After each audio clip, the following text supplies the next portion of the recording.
আসসালামু আলাইকুম। কেমন আছেন আপনারা সবাই? আশা করছি যে যেখানে আছেন ভালো আছেন, সুস্থ আছেন। আমিও বেশ ভালো আছি আপনাদের দোয়াতে।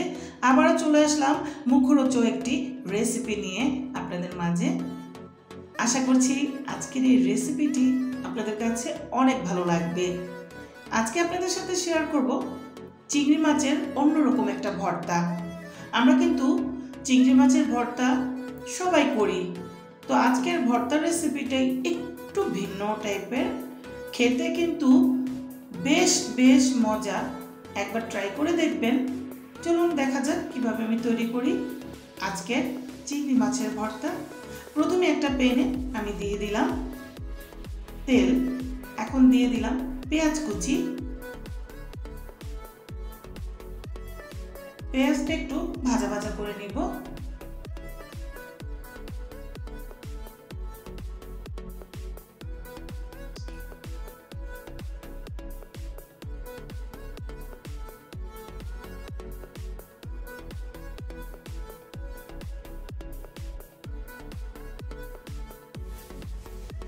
ভাজা ভাজা হয়ে গেলে এখন আমি অ্যাড করে দিব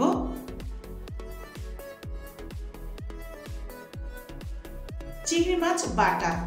তো আমি এখানে চিংড়ি মাছ বেটে নিয়েছি।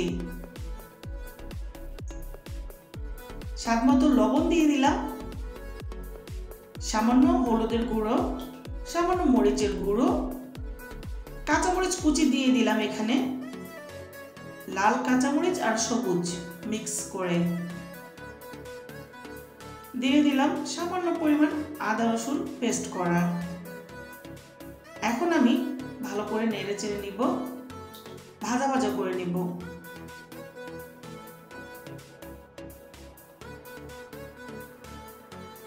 বেশ কিছুক্ষণ এভাবেই নেড়ে চেড়ে ভেজে নিয়েছি।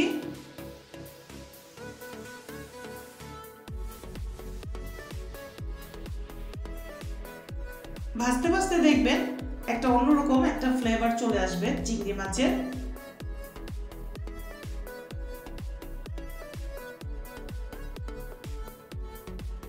এখন আমি দিয়ে দিলাম সামান্য পরিমাণ ঘি।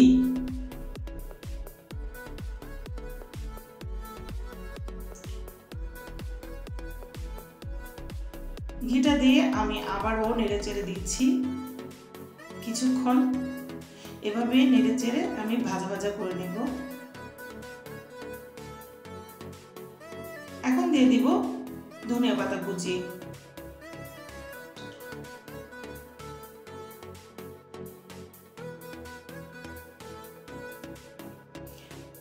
এই তো আমার হয়ে গেল মজাদার চিংড়ি মাছের ভর্তা। এই ভর্তাটা কিন্তু গরম ভাতে বেশ জমে যাবে। যে কোনো ভর্তাই কিন্তু আমরা গরম ভাত দিয়ে খাই। তো অবশ্যই ট্রাই করবেন। ভালো লাগলে চ্যানেলটিকে সাবস্ক্রাইব করে সাথে থাকবেন। আর যারা সাবস্ক্রাইব করে দিয়েছেন অলরেডি তাদেরকে অসংখ্য ধন্যবাদ। আজকের মতো বিদায় নিলাম। সবাই ভালো থাকবেন, সুস্থ থাকবেন। আবারও হাজির হয়ে যাব আপনাদের মাঝে নতুন কোনো রেসিপি নিয়ে। আল্লাহ হাফেজ সবাইকে।